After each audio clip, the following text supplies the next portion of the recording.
بسم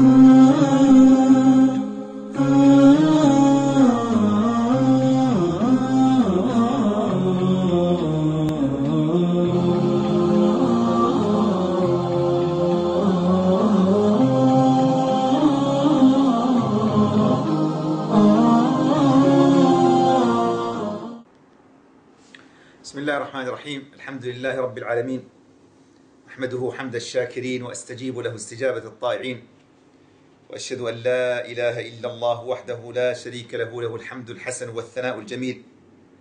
سبحانه ما أعظم شأنه، سبحان من لو سجدنا بالجباه له على شبى الشوك والمحمي من الإبر لم نبلغ العشر من معشار نعمته ولا العشير ولا عشرا من العشر. وأشهد أن سيدنا وقدوتنا محمدا عبده ورسوله، أرسله الله على حين فترة من الرسل، ففتح الله به قلوبا غلفا وآذانا صما وأعينا عميا، وأخرج به من الضلالة إلى الهدى. اللهم اجزه خير ما جزيت به نبيا عن أمته. أمير المرسلين فداك روحي وأرواح الأئمة والدعاة، رسول العالمين فداك عرضي وأعراض الأحبة والثقات. ويا تاج التقى تفديك نفسي ونفس أولي الرئاسة والولاة، عليك صلاة ربي ما تجلى ضياء واعتلى علم الهداة. اللهم صل وسلم وبارك عليه وعلى أصحابه إلى يوم الدين. ما بعد أخوتي الكرام، اليوم لدينا موضوع مهم، استكمالا للموضوع الذي بدأناه في الدرس الماضي والذي قبله، الصبر على طاعة الله عز وجل. موضوع عقبة كؤود في طريق السير إلى الله عز وجل، وهذه العقبة ما لم تنتصر فيها، وهذه المعركة ما لم تنتصر فيها، فإنك سوف تسقط في الطريق، وإنك والعياذ بالله معرض للانتكاس، ألا وهي النفس. كما قال الصادق المعصوم صلى الله عليه وسلم: والمجاهد من جاهد نفسه في طاعة الله. كنا قبل قليل نتحدث عن الثورة السورية، نسأل الله يعجل بالنصر إن شاء الله. لكن يقول أحد الدعاة: ما لم تنتصر على نفسك في معركة الإصلاح فلن تنتصر على عدوك في معركة السلاح. ما لم تنتصر في هذه المعركة الداخلية على نفسك فإنك سوف تنهزم أمام عدوك. كما قال الشيخ القرضاوي له في ديوانه نفحات ولفحات مقطوعة لطيفة، يقول: لا يصنع الأبطال إلا في مساجدنا الفساح، في روضة القرآن في ظل الأحاديث الصحاح، شعب بغير عقيدة ورق تذريه الرياح، من خان حي على الصلاة خان حي على الكفاح. الإنسان الذي يخون خان على الصلاة سيخون خان على الكفاح. والإنسان الذي لا ينتصر على نفسه ولا يروض نفسه ولا يجاهد نفسه فإنه في معركته مع عدوه وفي معركته مع الطغاة الظالمين سوف ينهزم. فنريد في هذه الساعات التي أسأل الله أن تكون خالصة لوجهه الكريم أن نتحدث عن هذه المعاني، معنى جهاد النفس، وهذه العقبة الكؤود التي هي سبب انتكاسة الكثير. أكثر الناس الذين سقطوا لأنهم فشلوا في جهاد أنفسهم. قد يكون لديك العلم الشرعي ولديك المعلومات وتعرف ما هو مطلوب، لكن مشكلتك أنك لا تجاهد نفسك. يقول ابن القيم عليه رحمة الله: وفي طريق السير إلى الله عز وجل هناك جبل عظيم شاق وعر، ألا وهو النفس. في طريق السير إلى الله تعالى هناك جبل عظيم شاق، ألا وهو النفس، ولا سبيل للوصول إلى الله عز وجل بغير تجاوز هذا الجبل. يعني لا يوجد طريق فرعي، لا يوجد طريق جانبي، لا بد أن تنتصر في هذه المعركة.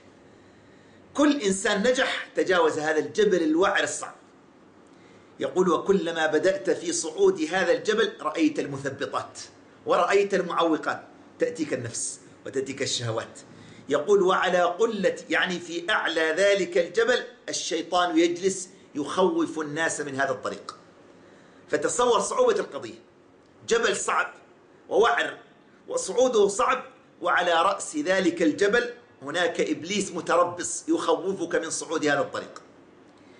يقول: ولكن الجانب الإيجابي في الموضوع: ولكن الإنسان إذا ارتقى إلى قمة ذلك الجبل وقاوم نفسه وقاوم إبليس فإنه يجد الطريق سهلا ميسرا، وينظر من قمة ذلك الجبل إلى منازل الصالحين فتشتاق نفسه. يعني تصور قضية تصوير جميل، يقول كأنك أنت أمامك عقبة كؤود، هي هذا النفس. هذا الجبل الوعر والشيطان، النفس والشيطان.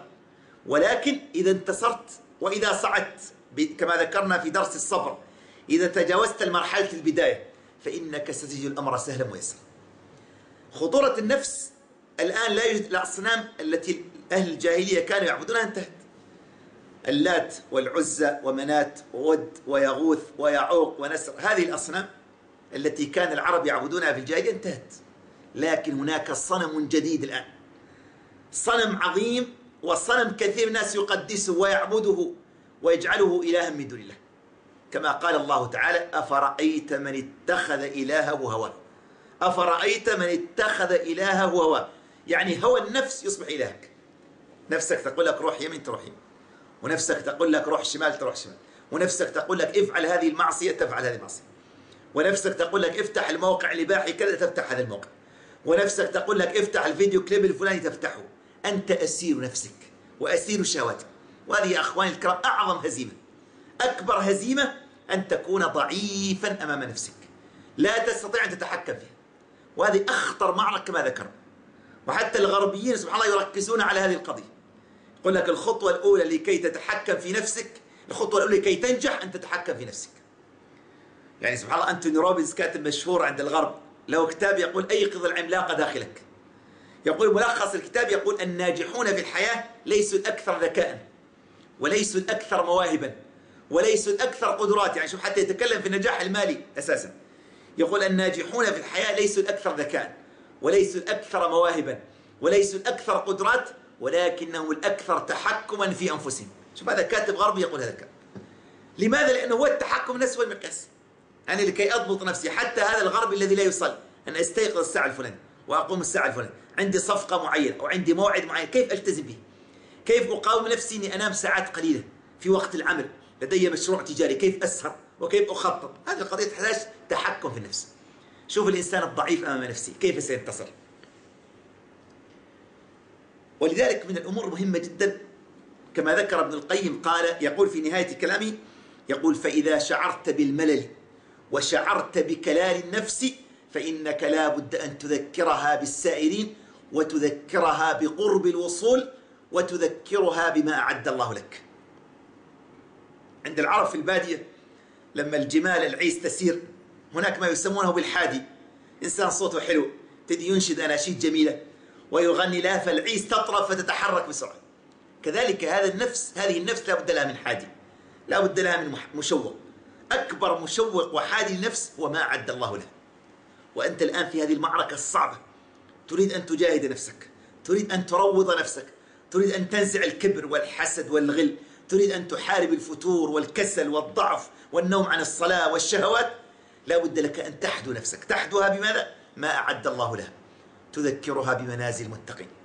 تقول يا نفس إذا أنت سقطت في هذا الامتحان ضيعت على نفسك أجرا عظيما أعده الله لك. ويا نفس إذا أنت نجحت في هذا الامتحان فإن الله قد أعد لك جنات عرضها السماوات والأرض. كما قال الشاعر، يعني كيف الإنسان كيف يبيع هذه الجنة العظيمة بلذة زائلة فانية. يقول: أيا بائعا غال في الآخرة، أيا بائعا غال ببخس معجل، كأنك لا تدري غدا سوف تعلم، فإن كنت لا تدري فتلك مصيبة، وإن كنت تدري فالمصيبة أعظم.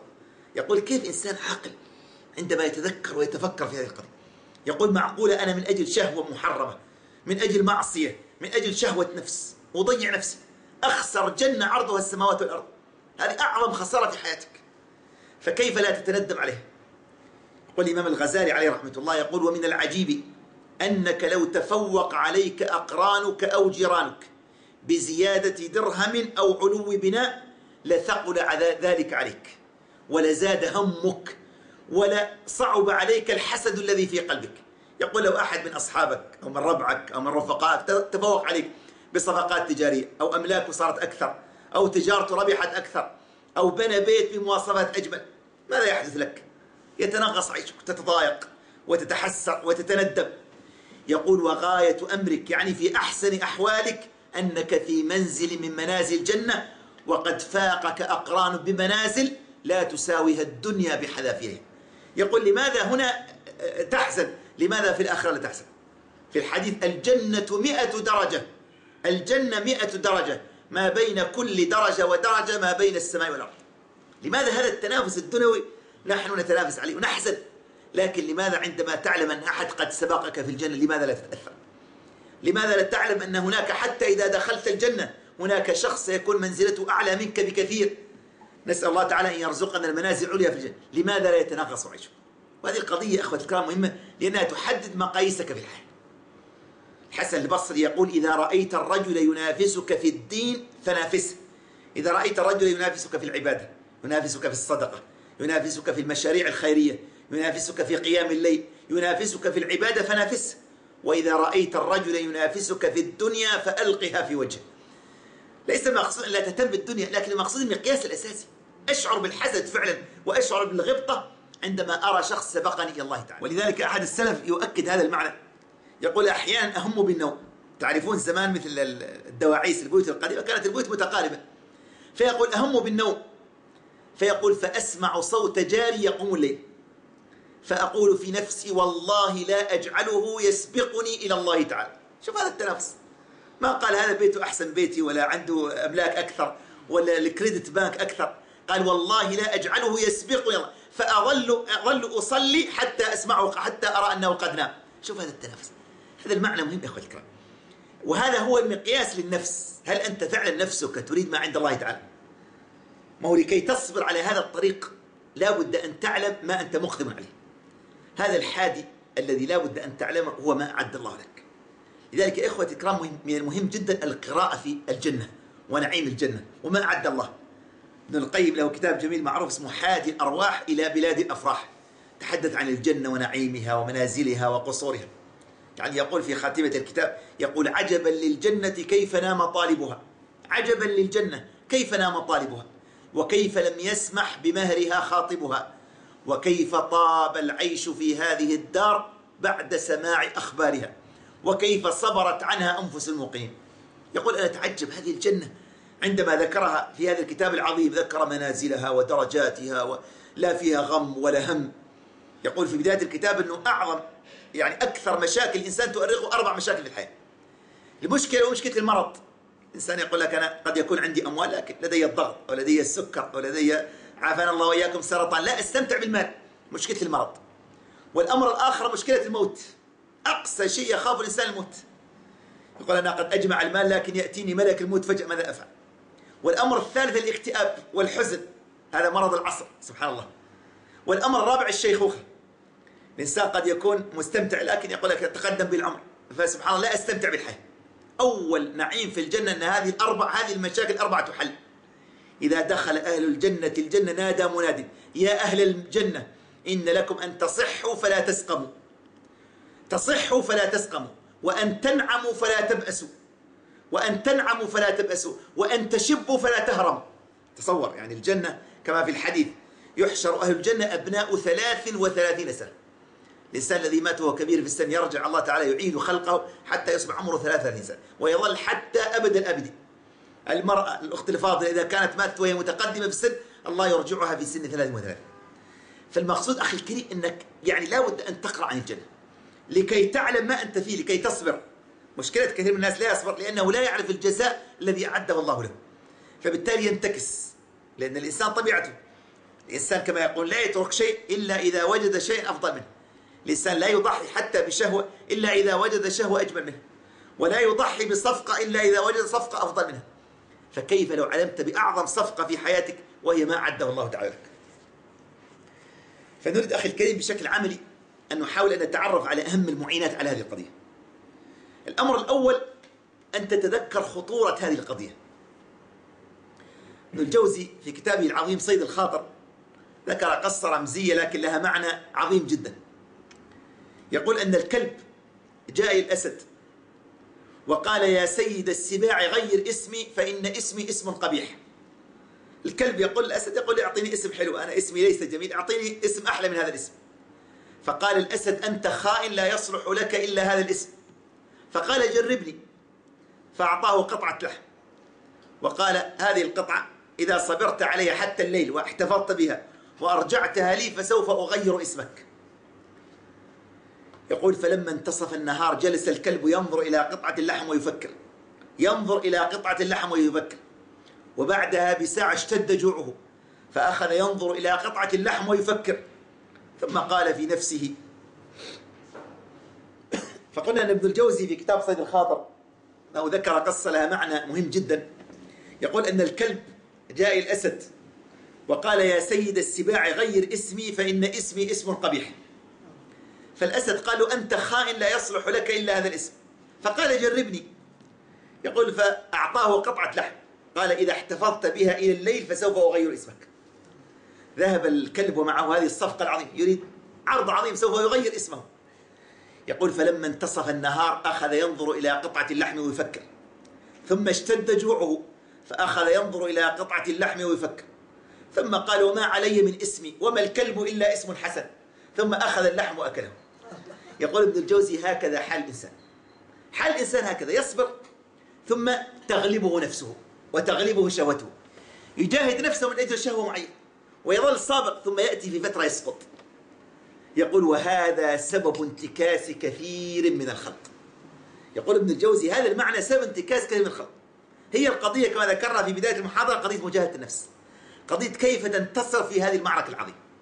هل أنت تصبر للنهاية أم تتوقف في النص وتقول خلاص؟ تضع برنامج معين بعد رمضان، تقول: والله أنا برنامج معين سوف إن شاء الله ألتزم بقيام الليل، إن شاء الله سوف ألتزم بصدقة معينة، سوف أفعل كذا. تأتيك نفسك بعد ذلك بعد فترة يحصل فتور، لأنك لا تجاهد نفسك.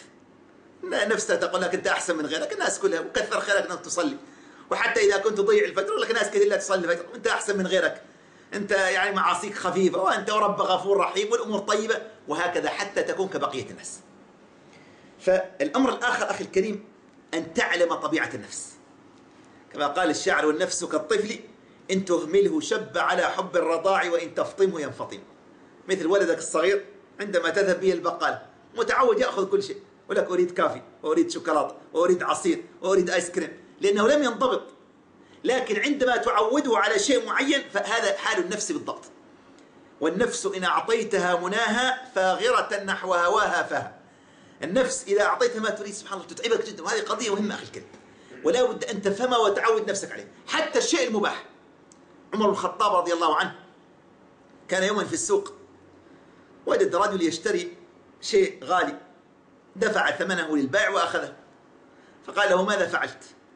قال: طعام اشتهيته فاشتريته. طعام اشتهيته فاشتريته، شيء لا شيء في ذلك، شيء مباح. لكن عمر الخليفة الملهم أراد أن يعلمه بلفتة عمرية عظيمة، أخذ الدرة وضربه بها، ولو كان عمر حيا لضربنا جميعا بدرته. أخذ الدرة وضرب الرجل. الرجل قال له: طعام اشتهيته فاشتريته. فقال: ويحك، أو كلما اشتهيت اشتريت؟ يريد أن يعلمه، قال: أي شيء تشتهي تشتري، يعني أين تحكمك في نفسك؟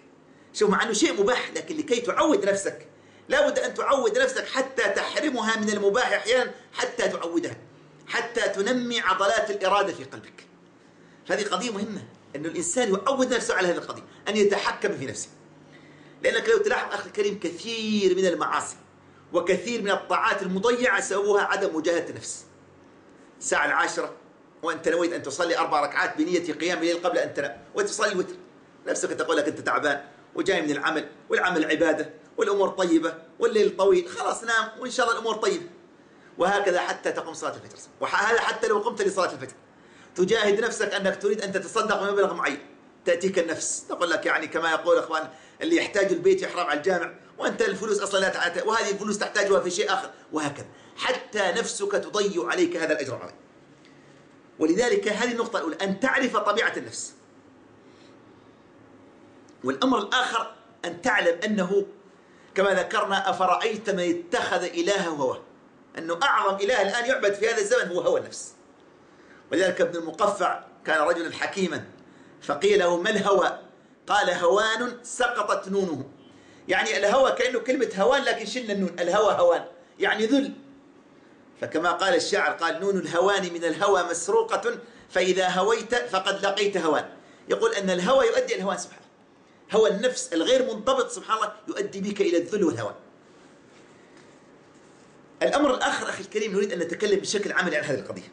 عبد الله بن مبارك أحد فضلاء السلف، وتصوروا هذه الكلمة، هذا الرجل في زمانه رجل عاش حوالي 170 هجرية، يقول في الصالحون قبلنا كانت أنفسهم تواتيهم على الخير طوعا، وأما نحن فلا بد أن نكره أنفسنا على عمل الخير. تصور هذا عبد الله المبارك يقوله في زمانه، كيف لو عاش في زمانه. يقول الصالحون من أيام الصحابة كانت أنفسهم تواتيهم على الخير طوعا، يعني الإنسان يعني سجية، إنسان منهم يقوم الليل بالسجية ويتصدق بالسجية ويدعو الله عز وجل سجية، لكن نحن لا بد أن نجاهد أنفسنا. هذا أخي الكريم في زمن عبد الله بن المبارك، فكيف في زمانه؟ الأمر الأول الذي يعين على ذلك أن تتأمل في أحوال الصالحين. الصالحون قبلنا كلهم نفسنا لهم شهوات ولديهم رغبات، وهي النفس هي نفس النفس، هي النفس الأمارة بالسوء، لكن كيف قهروا أنفسهم وكيف استطاعوا أن يتغلبوا عليه.